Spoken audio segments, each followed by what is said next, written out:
our focus. Prime Minister Narendra Modi continues his 5-nation tour and is set to arrive in Sweden for a 2-day official visit after concluding his engagements in the Netherlands.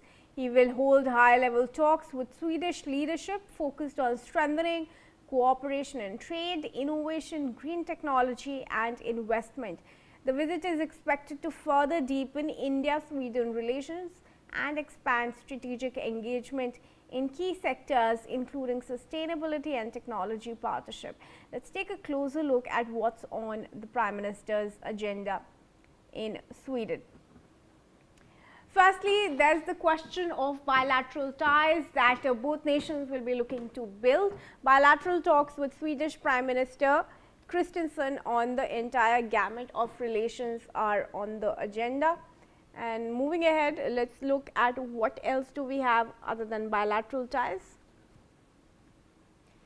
Trade is big. Boosting trade, investment, economic partnership is also big on the agenda. Trade between the two nations will be fostered most likely after this engagement. Then industries is also a big issue. AI, emerging technology and startups cooperation is what both nations will be looking to tie up in.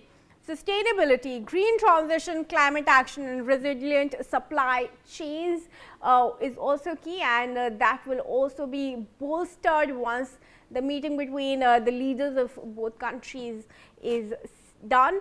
Defense is big. Defense cooperation, collaboration and space partnership is also big on the agenda in meeting of Prime Minister Narendra Modi and Kristersson. Then defense collaboration and space partnership, of course, like we're talking about defense, remains big on the agenda of the two leaders.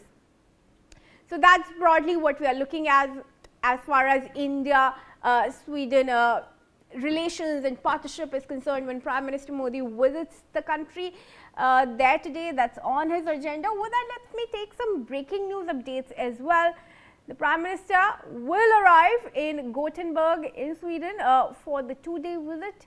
This is part of the 5-nation tour and it's his 3rd stop. At the invitation of Swedish Prime Minister Ulf Kristersson, he will hold bilateral talks to review the full range of India-Sweden relations and explore ways to strengthen cooperation across key sectors that we were talking about. Prime Minister will also participate in the European Roundtable for Industry along with European Commission President Ursula von der Leyen.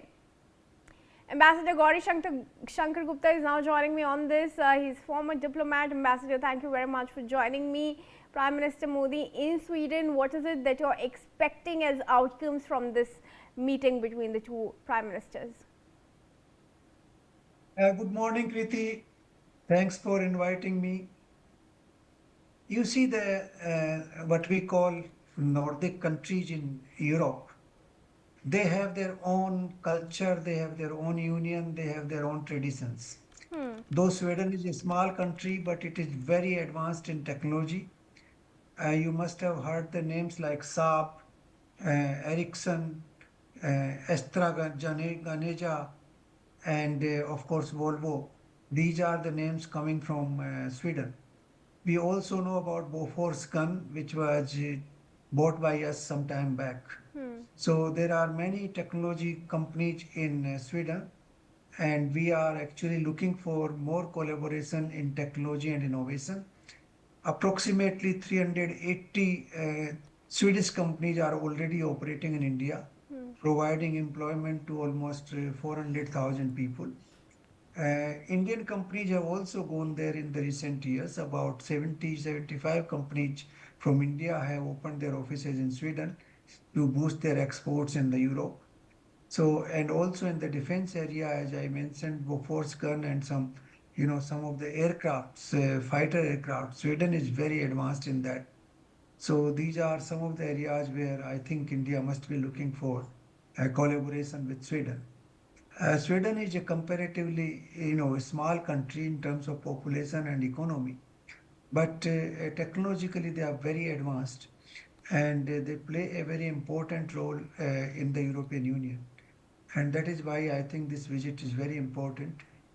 Sweden is also a member of the Nordic Alliance, and the Nordic countries will have a summit meeting with the Prime Minister in Oslo, in Norway. So I think these are some of the areas where we are looking for collaboration to increase investments in India, to provide greater infusion of technology from Europe, and also to promote exports from India to Sweden and other parts of the Europe. These are the major areas I am looking at this moment. Right. Over to you, Chris. Trade and industry are also big between the two countries. Uh, Industry leaders there are expecting much from Prime Minister's visit there. What is it that India can take back? Yes, as I mentioned, about 380 Swedish companies are operating in India, and they are operating in different parts, including you see automobiles. They are in telecommunication sector. They are machine manufacturing. They are in innovation and IT, and they are also in finance and banking. So these are the areas where there's a very deep collaboration with Sweden. In banking sector also we have very close cooperation with Sweden, and some Indian companies have also gone there, about 75 of them now, and they are trying to make collaboration with Swedish companies based in Stockholm and other parts of the country. Gothenburg is another very important town in Sweden, where some of the industrial cities, industrial companies are based. So I think industrial collaboration with Sweden is very profound. Given the size of that country, I think it's very large. It is the second largest in Europe in terms of the size of the population. So I think we are looking for more exports to Sweden, and more investment from Sweden, and more what you call technology infusion from Sweden into India, so that we can promote Atmanirbhar Bharat and developed India by 2047. Right. Ambassador, thank you very much